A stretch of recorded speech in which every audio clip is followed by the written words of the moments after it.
Olá, alunos do nono ano, tudo bem com vocês? Estamos aí, mais uma semana com os Planos de Estudos Tutorados de Minas Gerais, os PETs. Esse é o PET volume 4, semana 6 do nono ano de 2021. Essa última semana do PET, né, pessoal? Queria muito agradecer a todo mundo que tem acompanhado os vídeos, curtido, comentado, compartilhado. Queria também pedir para vocês continuarem inscritos no canal e comenta aqui embaixo qual vídeo você gostaria de ver aqui no canal, beleza? Então, pegue seu caderno e vamos juntos fazer as atividades dessa semana. Pessoal, essa semana a gente vai falar aí, ó, as identidades que compõem o mundo e suas pautas. Primeiro aí as mulheres. Durante a Guerra Fria havia uma oposição entre a figura da mulher soviética e a mulher capitalista. Enquanto a primeira era valorizada pelo seu dever cívico e suas responsabilidades pelo sucesso na Revolução e do comunismo, o estereótipo feminino no mundo capitalista era a da dona de casa de classe média, cujo marido era provedor da família. Essa mulher era doméstica, maternal, consumista e sensual. A luta das mulheres é resumida na ideia do feminismo, movimento que pode ser entendido como contestação do papel submisso da mulher e a reivindicação de igualdade de oportunidade entre os gêneros. Num primeiro momento, o feminismo esteve muito ligado à luta pelo direito da mulher de votar. A partir da década de 1960, o feminismo aproveitou dos protestos revolucionários em várias partes do mundo para questionar tabus sobre sexualidade, virgindade, aborto, anticonceptivos e pela emancipação econômica, igualdade salarial no trabalho. Então, né, o feminismo aí é a luta por igualdade, né, pessoal? A gente tem que entender muito bem aí, né, o que é o feminismo, né, quais são as lutas aí, né, das mulheres, né? As mulheres querem ter os mesmos direitos, né? Não é a questão de ter mais direitos, né? É sim os mesmos direitos. E o movimento feminista ele ganha muita força, né? Principalmente lutando a favor do voto, né? Inicialmente, depois outras pautas, né? Elas entram em vigor aí, né? Entram aí em cena desse movimento. Beleza? Bom, outro movimento aí, LGBTQIA+. Em julho de 1969, cansados de sofrer abusos e agressões da polícia de Nova York, a comunidade LGBTQIA+, frequentadora da danceteria Stone Hall, revidou a mais uma batida policial. Os dias seguintes foram de enfrentamentos e depredações. Essa resistência da comunidade homoafetiva tornou-se um marco da defesa dos direitos civis da população homoafetiva. No ano seguinte, uma passeata ocorreu na cidade, relembrando a resistência do ano anterior e exigindo respeito à diversidade de gênero e sexual. A partir de então, todos os anos, em diversos países, ocorrem as paradas do orgulho gay. Então, é mais uma pauta, né, importante aí que a gente tem discutido, né, e que tem ganhado as ruas e que tem ganhado o cenário aí, político, né, do Brasil e do mundo, né, os direitos aí da comunidade LGBTQIA+. Beleza?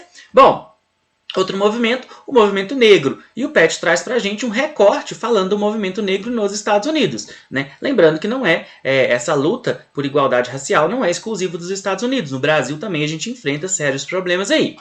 Entre os anos de 1860 e 1865, os Estados Unidos da América experimentou uma guerra civil separatista, cujo um dos principais motivos era a manutenção ou abolição da escravatura. Os vencedores, defensores da liberdade de negros e negras, aboliram a escravidão, mas em prol da manutenção territorial da nação, permitia que os estados do sul, de histórico escravagista, fossem paulatinamente criando leis que segregavam negros e brancos. Até a década de 1960, a população negra sofria severas limitações, que a deixava com poucas perspectivas de uma vida sadia e de exercer a cidadania de forma plena. Na década de 1960, sob a liderança de Martin Luther King, a população negra foi pressionada pela aquisição de seus direitos civis e pelo fim da segregação. Esse feito foi alcançado em 1964 com a decretação da Lei dos Direitos Civis. Então, os Estados Unidos, eles começam lá, né, a guerra civil, né, a guerra de secessão, que vai ser entre os estados do norte, que defendiam, né, o fim da escravização de pessoas, e o sul, que queria, né, continuar com a escravização de pessoas. A gente vai ter aí o norte vencendo, porém a gente vai ter leis, né, que a gente chama aí de leis segregacionistas dentro dos Estados Unidos. Né? São leis que separavam locais para brancos e negros, banheiros para os brancos e negros, bebedouros, né? Ou quando os negros entravam no ônibus, ele tinha que ir para as cadeiras atrás, para as poltronas atrás. Se ele tivesse sentado e algum branco chegasse, ele tinha que se levantar, né? Então são leis, né, leis racistas, leis segregacionistas, leis que dividiam, né, a população. Até que depois de muita luta, a gente vai ter finalmente em 1964 a decretação da Lei dos Direitos Civis, que elimina essas leis. Só que a gente sabe que infelizmente os problemas sociais e a desigualdade ela não vai ser eliminada, né? O racismo não vai ser eliminado dessa forma e a gente vai ter outros casos aí. Mesmo com a igualdade garantida na lei, isso não significa que a discriminação e a violência contra a população negra arrefeceram. Grupos extremistas raciais brancos aumentaram o uso da violência e ataques de motivações raciais. No século XXI, após várias décadas da igualdade e de promoção da inclusão cidadã de negros e negras nos Estados Unidos, essa população ainda sofre com racismo estrutural. Recebem salários menores, são as maiores vítimas do desemprego, da violência policial e da falta de oportunidades. Em 2020, em plena pandemia da Covid-19, a população do país saiu às ruas em diversos protestos contra a morte de pessoas negras vítimas do abuso e do racismo por parte de policiais brancos, né? Então a gente teve aí, né, esse período que a gente teve as manifestações, né, vidas negras importam, né? Não sei se vocês lembram, né, desse esse slogan, né, que eles utilizavam muito, né, por causa da morte, né, de um negro por policiais. Né? Bom, da mesma forma que ocorreu nos Estados Unidos, no Brasil, a partir da redemocratização, aumentou a luta antirracista. Em 2011 foi oficialmente criado o Dia da Consciência Negra, que foi dia 20 de novembro, né? Como marco dessa luta e em defesa dos povos negros do Brasil.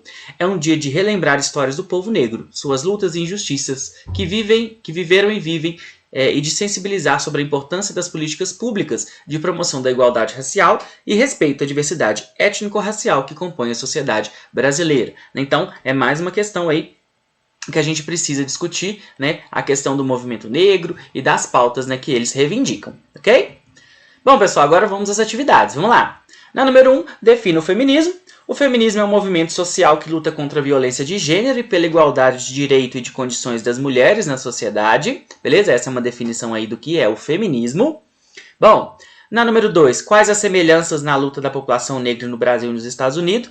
Trouxe um texto do PET, da mesma forma que ocorre nos Estados Unidos, no Brasil, a partir da redemocratização, aumentou a luta antirracista. Então, essa luta antirracista, essa luta contra o racismo, ela está presente tanto nos Estados Unidos quanto aqui, ok? Na número 3, a gente tem aí um texto falando, né? 3 morrem em marcha de supremacistas brancos nos Estados Unidos. Pelo menos 3 pessoas morreram neste sábado, dia 12, em Charlottesville, uma cidade universitária de 47 mil habitantes no estado da Virgínia, que virou palco simultâneo da maior manifestação de supremacistas brancos do passado recente dos Estados Unidos e do processo antirracismo. A manifestação deste sábado foi convocada por grupos supremacistas brancos para protestar contra a decisão de retirar uma estátua do general Robert E. Lee de um parque local. Lee comandou as tropas confederadas na Guerra Civil dos Estados Unidos, quando os Estados do Sul lutaram para se separar do Norte, abolicionista, e manter seus escravos. A decisão segue a de outras cidades do Sul de retirarem símbolos confederados que remetem ao passado escravocrata do país de prédios e parques públicos. Um pequeno grupo que se identificava como milícia, vestido com roupas camufladas, carregava escudos e armas de grosso calibre. Já os manifestantes antirracismo marcaram um contraprotesto diante de uma estátua do presidente Thomas Jefferson, que fundou a universidade cuja fazenda fica nos arredores. Quando os grupos se cruzaram, houve troca de agressões, arremesso de objetos e uso de gás de pimenta. A política ordenou o toque de recolher. Os supremacistas, que já haviam realizado uma marcha na noite anterior, com tochas e palavras de ordem contra negros, homossexuais, judeus e imigrantes, planejavam atrair 6 mil pessoas. Após um site de locação de quartos para hóspedes boicotar os interessados em comparecer, conseguiram reunir algumas centenas. Os organizadores são ligados à chamada alt-right, direita alternativa, bastante vocal após a eleição do Trump, e alegam que o avanço dos direitos civis para minorias levará à sua extinção. Então, esses grupos supremacistas, eles acreditam que os brancos, a raça branca seria superior, e que as outras deveriam ser subjugadas. Então, são grupos racistas que atuam nos Estados Unidos. E aí a gente tem um caso, que eles marcaram um protesto, e aí a gente tem os antirracistas marcando um protesto também para o mesmo dia, e esses grupos acabam se encontrando. Aí agora a gente tem aí a pergunta: com base no trecho acima e nos conhecimentos históricos, considere as alternativas. Os monumentos, como as estátuas mencionadas na reportagem, podem ser entendidos como artefatos para homenagear e preservar certos valores e ou ações na época de sua confecção e para gerações futuras. Então, uma discussão que se tem muito agora é essa questão de você ter, né, estátuas que relembram figuras que são problemáticas, figuras que cometeram crimes, né, contra determinados grupos, né, cometeram assassinatos, né, esse tipo de coisa.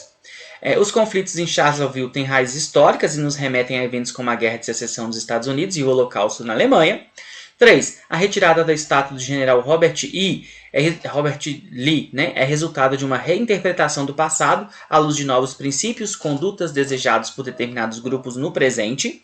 E a 4. O passado escravocrata de países como os Estados Unidos e o Brasil foi simbólica e legalmente encerrado no século XIX, período em que os preconceitos raciais foram socialmente abolidos. Essa aí, né, vocês já sabem que está errada, né? Infelizmente a gente sabe que ainda existem casos de racismo, tanto nos Estados Unidos quanto no Brasil. Então a resposta certa, letra C. Apenas 1, 2 e 3 estão corretas, ok?